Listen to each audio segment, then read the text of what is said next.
Hi folks, this is James at BioMe. I'm going to do a little video today about how to make bone broth. So we hear a lot about bone broth in health and well-being circles, but why is it good for us? So today, before we get to making it, I'm going to break down why bone broth should be part of a healthy diet. And there's really two reasons. Firstly, it's delicious, either as a drink on its own or as a great base for other cooking like soups and stews and sauces and gravies. It just takes them to the next level. And secondly, because it's very rich in an amino acid called glycine. Now, glycine is the smallest and simplest of all the amino acids in nature. And amino acids are the building blocks of proteins. It's a very small molecule, but it's really fundamentally important to human physiology. It plays a very important role in the body. It's probably best known for its role in collagen synthesis.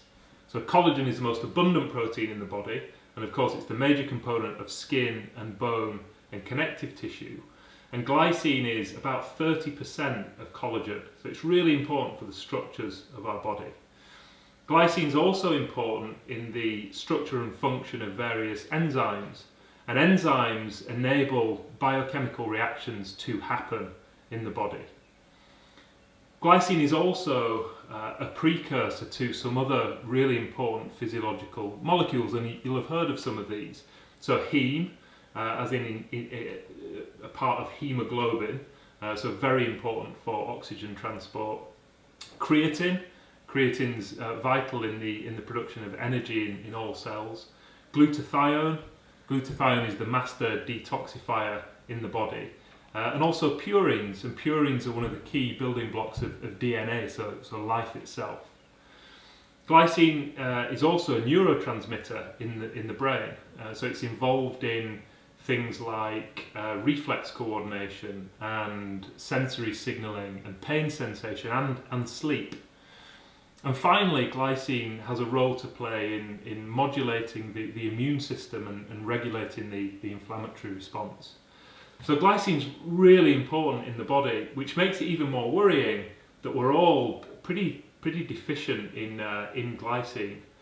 So we need about 15 grams of glycine per day to fulfill all of the roles that we've just spoken about. And glycine is a conditionally essential amino acid, which means our body does make some. It makes it from another amino acid called serine, but we only make about 2.5 grams a day. So we need to get about 12.5 grams from the diet. Now, on average, we're only getting about 2.5 grams from the diet. So we're running a daily deficit of about 10 grams, which is pretty significant. Now, does that make sense from an evolutionary point of view, that why we should be running this kind of deficit? And it really does. Our ancestors simply ate a lot more glycine-rich foods than we do, namely collagen. So collagen, as we've said, is a major component of skin and connective tissue and bone.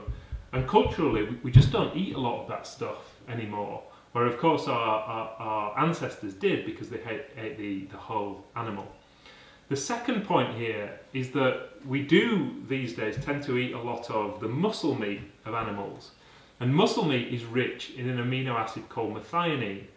And when methionine does its job in the body, it actually uses up glycine. So not only are we not getting enough glycine from food, the bit that we do have is getting used up by the excess of methionine that we're eating.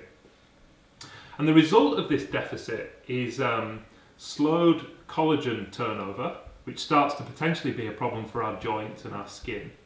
It potentially results in reduced glutathione production, which is a problem for our detoxification pathways and oxidative stress.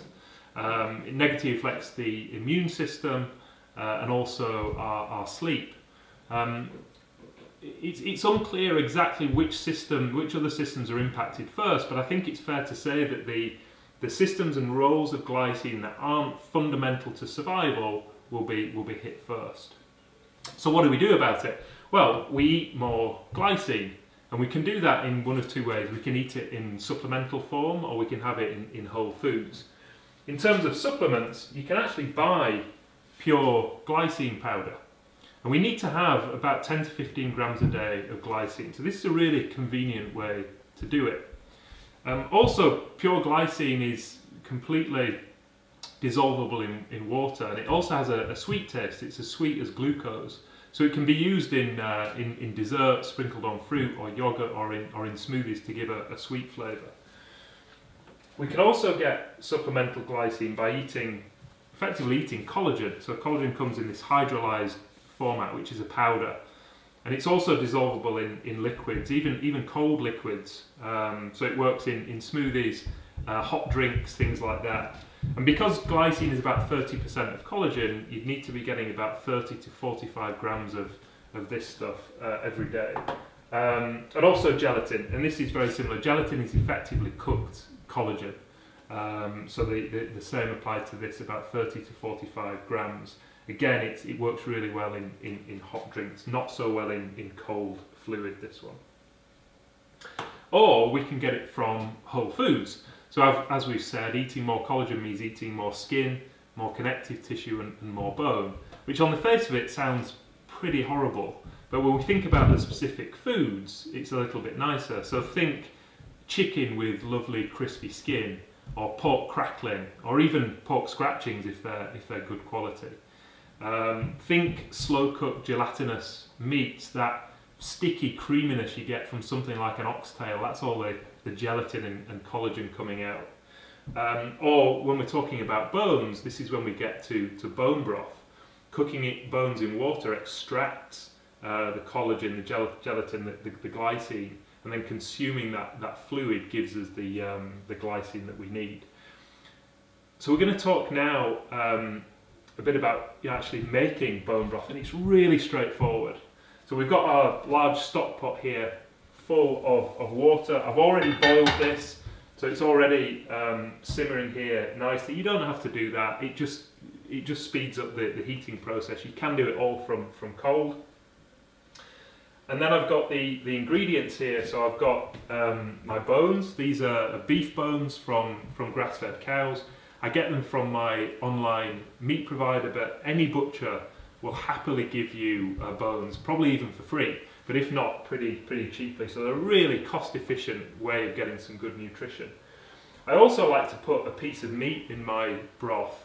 It gives a great flavour and body to the stock, but it also gives you some meat for a meal. So using kind of a meat suitable for slow cooking, this is a short rib. So we'll put these in first. Put the meat in and the bones. Get those in and turn it up to start heating it up. And then the vegetables. So you can put in any vegetables you like, really. I've got some organic carrots and organic onions here, with some dried organic bay leaves as well. But you really can put anything in: celery, ginger, garlic, any sort of leafy herb or spices. So we'll put the vegetables in as well.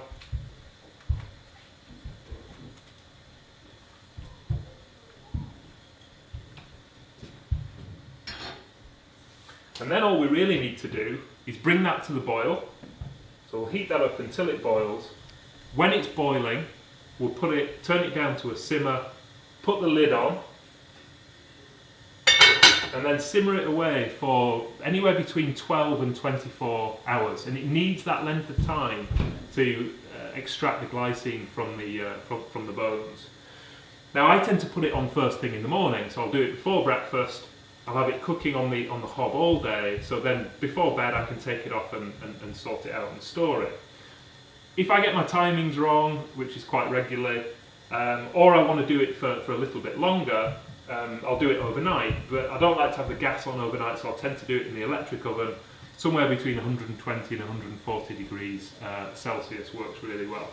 Now importantly, cooking it for a long time, you've got to keep topping up the water. So make sure the stock pot is just about full, so it doesn't become too concentrated. So when that's done, obviously take it off the heat. I tend to strain it through a colander or a sieve into another pan, and then cool it. And to do that, I'll cool it by putting the pan in the sink full of cold water, and it really helps to take the heat out really quickly. And then I'll cool it properly in the fridge, probably overnight. Now you probably get something like 15, 16, 17 portions out of a pot like this. So it needs storing. I'll put some in the fridge. I'll tend to get through a few cups in a few days. But I like to freeze some as well, so I've got a store of it. And I do that by portioning it into breast milk bags. And these are really perfect. They're the perfect shape, they're the perfect material. So we fill those up, stick them in the freezer, and they give you a perfect portion whenever you need it. Defrost it in the pan and heat it up for a nice drink or to use in sauces or soups or stews. I tend to have, to get your glycine requirement from stock, you're probably looking at 4 to 5 cups a day. I tend to have, if I'm on a roll with stock, I tend to have 2 cups a day, 1 in the morning, 1 at night, and I'll supplement it by mixing some collagen into the stock, and that works really well to get the glycine content up.